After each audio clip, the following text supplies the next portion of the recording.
Everyone has the same AI, so everyone is starting to sound the same.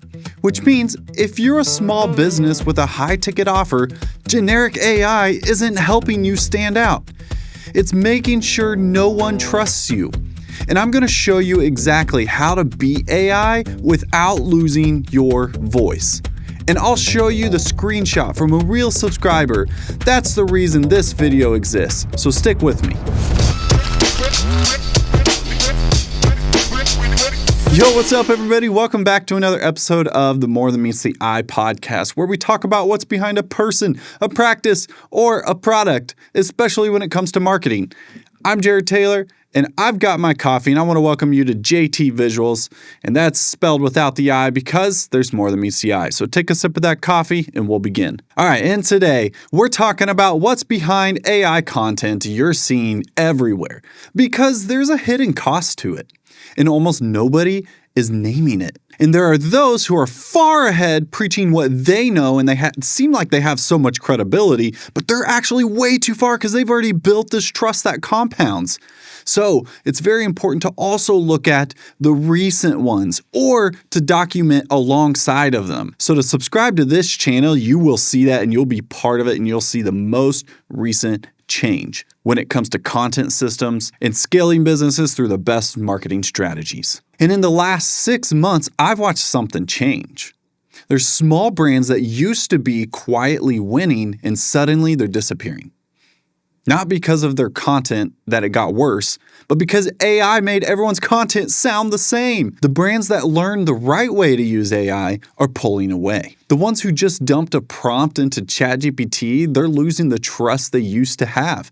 And I want to make sure that's not you. There's a guy named Alex Hormozi. I think he's a billionaire by now. Entrepreneur, talks about business. He just put out a video where he drew his continuum on a poster on a video. On one end, you have low-risk entertainers, meme makers, comedians, people whose only job is to make you laugh. And on the other end, you have high-risk B2B creators. And these are the people teaching you how to run your business, make your money, scale your team. The stakes for the audience are completely different. If a low-risk creator gives you bad advice, says a beauty tutorial that doesn't work, you lost minutes of your life. If a B2B creator gives you bad advice, you could lose your business. So Hormozi's point is this. AI is going to disrupt the low-risk end first, because consumers don't need much proof to follow a meme. But the higher the stakes, the more proof the audience demands before they'll listen. And that proof requirement is what protects creators from AI. Now look where I'm sitting on this continuum. Right there, JT Visuals. We are towards the higher risk side, B2B creator. Small audience, high ticket offers. The hardest spot on the whole continuum. And if you're a coach, counselor, advisor, a consultant, service-based business owner watching this, you're sitting right next to me. So this matters. So here's the tension. AI is the biggest tool we've ever had to scale content. Generic AI is the fastest way to destroy the trust you're trying to build. How do you use one without becoming the other? And that's what this video is about. And I have 4 ideas. They build on each other. And the last one is the proof. And it shows up as a real screenshot from a real person at the end of this video. Don't skip ahead though. It only lands if you watch the rest first. Idea number 1. There's a difference between trying to prove yourself and proofing yourself. Most people who are new to content think their job is to prove they belong. So they make up hypothetical scenarios. They write about what they would do in theory if a client came to them with the problem. They use industry jargon and they list credentials. That's proving. And it's the easiest thing in the world for AI to fake because it's all words. Proofing yourself is different. It's the receipts. It's the real client who walked in with a real problem and what you actually did about it. It's the campaign that ran and the result it got. It's the customer who texts you after. Generic AI can't fake that because it doesn't have your customers. Your customers are yours. So the rule is stop hypothesizing. Speak only on what you actually know and what actually happened. What you actually did And if you're a coach, talk about real client breakthroughs. If you're a counselor, talk about real session moments.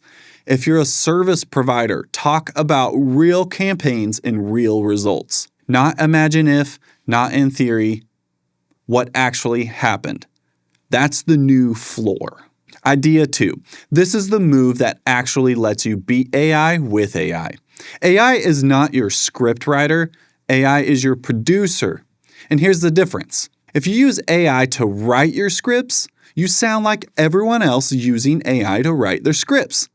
You can't out-AI the AI. But if you use AI to capture what you are already saying, what only you are saying, that's where the leverage is. And here's what that looks like in practice. Record your meetings. Use AI to transcribe them. Then use AI to find the interesting moments, the questions clients ask, the answers you gave, the stories you told. AI surfaces the moments. You speak on them on camera with the receipts. The voice is still yours. The judgment is still yours. The story is still yours. And AI just made sure you didn't miss the gold that was already in your day. Hormozi made the same point in his video. He said, "I'm usually not making content, we're just capturing it." And that's the difference between burning out, trying to produce, and living a life that's worth recording. So instead of asking AI to write your next video, ask AI to find the moments in your last 10 client calls that could make a good video. That's a good play. And just so you know, I'm really talking more about generic AI. If you have a trained AI in this that can help take your jargon and put it into a trained and proven framework, and then you read that to make sure it sounds like you, that is absolutely fine. And I encourage that to be your method for script writing if you need AI to help you with that. What I'm talking about is the light stuff that you don't even go to and train and you haven't even researched. It's pulling all the information for you and you don't even know where that's coming from. And that's the kind of stuff that you type in like, hey, I need a content strategy. I do this and I do XYZ. I'm a business coach. Well, then you type that in, it'll spit out a really cool looking result and it'll be really confident about it. But how do you know it's actually going to perform? And you don't. And how do I know it's actually not going to perform? I don't. But the point of this is that if you want to stand out and sound different, then you got to actually be different. It's not just about a niche anymore. It's about authenticity. Speaking of authenticity, one of the best platforms you can be on is actually a podcast. If you're an entrepreneur, a coach, or an expert who wants to show up as a guest on a professionally produced video podcast, then JT Visuals has a VIP paid guest experience built specifically for that. Here's the problem most people run into. You book a podcast appearance, you show up, and the setup is a spare bedroom with a ring light or something and a laptop. And your ideas are solid, and the packaging just isn't. And in a world where authority is visual before it's verbal, that matters. So the VIP paid guest experience puts you in a studio environment, full production, broadcast quality audio, and professional lighting, so you don't have to worry about it. And when you show up as a guest, you look like the authority that you already are, not the authority you're trying to become, the one you are right now. This is for the person who understands that how you show up is part of the message. The link is in the description. And if that's right for you, go check it out. So authenticity. How do you best show it? Well, there are actually several ways, and that guest experience is one of them. And here's idea 3 that will also answer that. And this actually connects back to a video I made called the $1 Million Content System. The link's in the description if you haven't seen it. In that video, I talked about how the best entrepreneurs on YouTube find their sweet spot. And here's the sweet spot in one line. It's the intersection of what you enjoy making and what your audience tells you they actually want. You discover that intersection from 2 signals. There's an algorithm signal and an audience feedback signal. The algorithm signals are watch time, click-through rate, and the videos that take off. And they get 5 times the views than what you normally get. Audience feedback signals are comments, DMs, the things people quote back to you when you meet them in person, or the things that they call you about. AI cannot find that intersection for you. AI can tell you what worked for everyone, but what worked for everyone is the literal definition of generic. The thing that's going to set you apart is the place where your enjoyment overlaps with your audience's interest. And only your audience can show you where that is. Of course, AI can help report that to you and analyze it and be your analytical guru, but it all starts with you. So here's the practical move. Keep posting, but read the signals. Don't ignore the comments because you're worried that somebody might say something about you you don't want them to hear. Why do you care about what Freddy6107395527 says about you? And honestly, if it triggers something in you when you see it, maybe there's something else for you to deal with. And I don't want to sound harsh on that. I want to say that just so that it comes up closer to the surface so that you can handle that thing that is stopping you from fulfilling your potential. There are many people who are fantastic business owners, but stop because they're worried about what people will say on the internet. What about the video that you didn't post? And then what about the video that you almost didn't post, but it actually took off? Now we're back to signal. You can only get a signal if you put something out there. So you got to continue. You need all the at-bats. And once we get a signal, focus on that. And it's okay to say the same thing over and over. And the comment that says, I needed to hear this today, that's also a signal. So the compliment you get when somebody sees you at the grocery store, that's also a signal. Track those, write them down. Only you can do that. Make more of what's working. Make less of what isn't. AI can help you organize the signals, but it can't replace listening to them. You're gonna hear it everywhere you go, even though people didn't even hit like and they just kept scrolling by. Idea 4. And this is the one that's going to feel obvious once I say it, and almost nobody is doing it though. Local presence transfers online. When you have a small audience and you're making bold claims, even if those claims are completely legitimate, it's hard for a stranger to trust them. So you shortcut the trust gap by showing up in person. Networking events, this could be a chamber of commerce, a church, a community gathering, industry meetups. Be helpful. Don't make it about you. Because when those people go home and see your content online, they don't see a stranger making clients. They see somebody they already trust talking about something they already think matters. And they saw that it was you, a genuine person that didn't make it all about yourself. The trust was paid for in person. The content is just maintenance. Now I want to show you what that actually looks like in real life. This is Felipe. He actually goes by Phil. He saw a video where I was talking about AI and trust in humans, and he commented this. He said, keep this going. Don't let AI dilute the demand of development of you and I. Now read that carefully. Don't let AI dilute you and I. You and I. That's not a stranger leaving a generic comment. That's someone who already knows me, who already knows what JT Visuals is about, telling me to keep going. That kind of comment doesn't show up by accident. Local presence built that.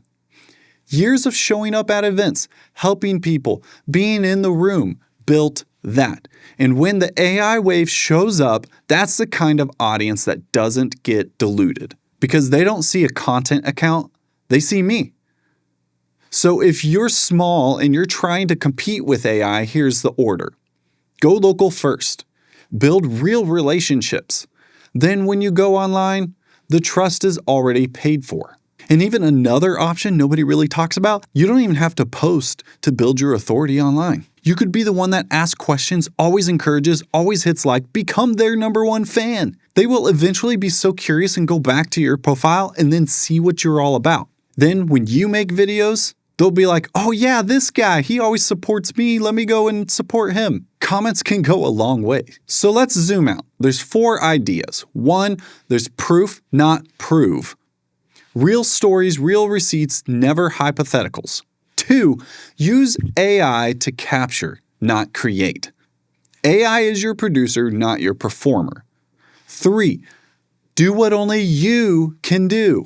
Find the intersection of what you enjoy and what your audience signals back. AI can't tell you what that is. 4, local presence transfers online. Be in a physical room before you ask people to be in the chat. Underneath all 4 of these is the same idea. It's not AI versus humans. It's humans using AI the right way. This is like saying it's humans versus knives. It's a tool.